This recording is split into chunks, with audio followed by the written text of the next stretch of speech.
Hi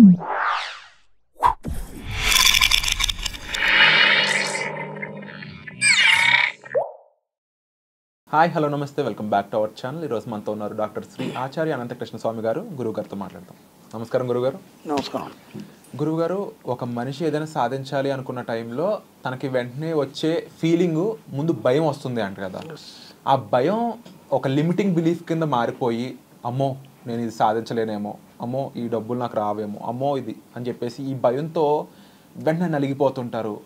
ఆ negative ఫీలింగ్స్లో వాళ్ళు చాలా ఇబ్బంది పడుతుంటారు. ఏం కూడా వాళ్ళు చేరుకోలేరు. ఇందులోంచి ఎలా బయటపడాలంటారు? విచిత్రం ఏంటంటే డబ్బు అనగానే అందరికి భయం వేస్తుంది. ఫస్ట్ ఏమవుతుందంటే డబ్బు అనగానే ఫస్ట్ సంతోషం అనిపిస్తుంది. ఆ తర్వాత డబ్బు పొందాలనుకున్నప్పుడు మాత్రం భయం వేస్తుంది. ఎందుకంటే చాలామంది విషయంలో జరిగేది ఏంటంటే, ఇప్పుడు నేను క్లాస్లో స్టూడెంట్స్కి అడుగుతాను, మీకు ఎంత డబ్బు కావాలని. వాళ్ళకి ఏముంటుందంటే, నాకు ఒక 2 లక్షలు అప్పు ఉంది, 2 లక్షలు అప్పు అన్నప్పుడు ఒక 5 లక్షలు ఉంటే సరిపోద్ది, ఎందుకంటే అప్పు కట్టేస్తే 3 లక్షలతో నేను సెటిల్ కావచ్చు అనుకుంటాడు. అందుకంటే ఆలోచనలు మించి ఎప్పటివరకు ఎవరు కూడా చేయలేరు. ఒక బిజినెస్ మ్యాగ్నెట్ ఉన్నాడు, ఒక 10 లక్షలు ఒక 50 లక్షలు కావాలనుకుంటాడు. ఇంకా కొద్దిగా ఒక కంపెనీ లెవెల్ ఆలోచించినప్పుడు 1 కోటో 2 కోటో 5 కోట్లో కావాలనుకుంటాడు. అంతే తప్ప ఒక 50 కోట్లు 100 కోట్లు 20 కోట్లు ఎప్పుడు కూడా చెప్పడానికి భయం. వాళ్ళకి ధైర్యం అంటే కనీసం మనం ఒక సంఖ్య చెప్తున్నప్పుడు ఆ సంఖ్యకి ఎన్ని సున్నాలు ఉంటాయో కూడా మనకు తెలియదు. ఒక 2 కోట్లు అన్నాం, ఆ 2 కోట్లకి ఎన్ని సున్నాలు ఉంటాయో తెలియదు, 10 కోట్లకి ఎన్ని సున్నాలు ఉంటాయో తెలియదు.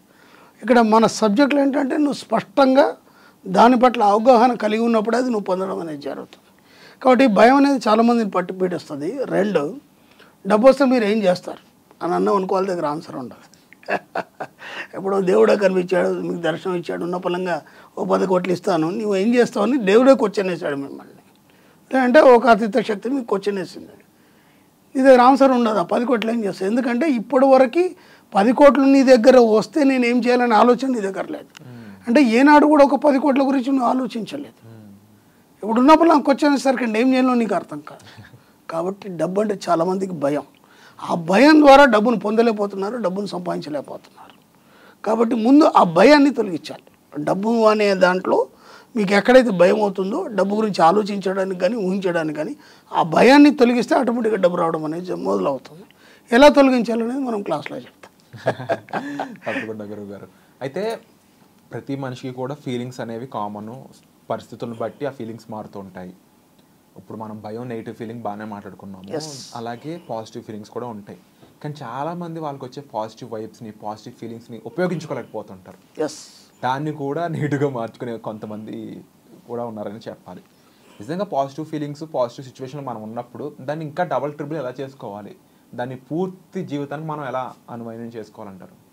ఓ పిల్లాడు ఉన్నాడు, అమ్మ తయారు చేసి స్కూల్కి పంపిస్తుంది. పిల్లాన్ని పంపిస్తూ చెప్తుంది కదా, జాగ్రత్త, ఆ మూల మలుపు దగ్గర జాగ్రత్త, లేదంటే స్కూల్లో ఎవరితో గొడవ పెట్టుకోకు, నువ్వు ఏది ఎవరికి ఇవ్వకు, నువ్వే తినాలి, జాగ్రత్త.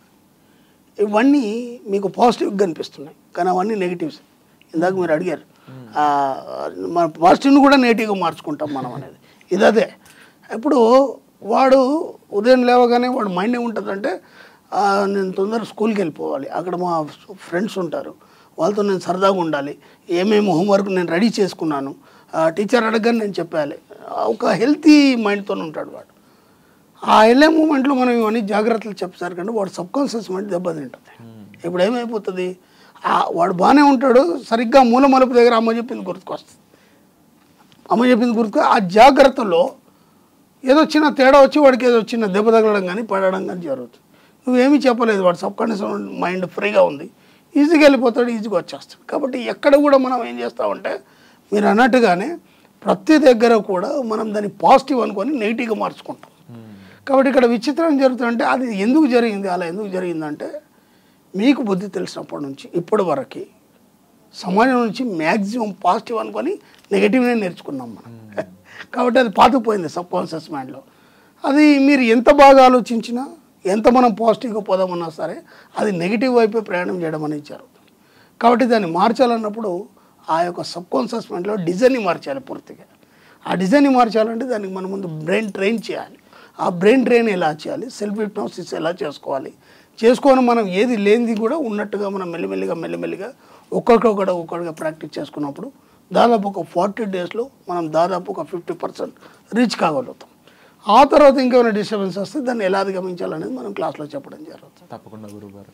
మరొకసారి ఆ క్లాసెస్ అనేవి డేట్స్ అవి అంటే కాస్త డీటెయిల్స్ మా కోసం మన ఆడియన్స్ కోసం షేర్ చేస్తారు.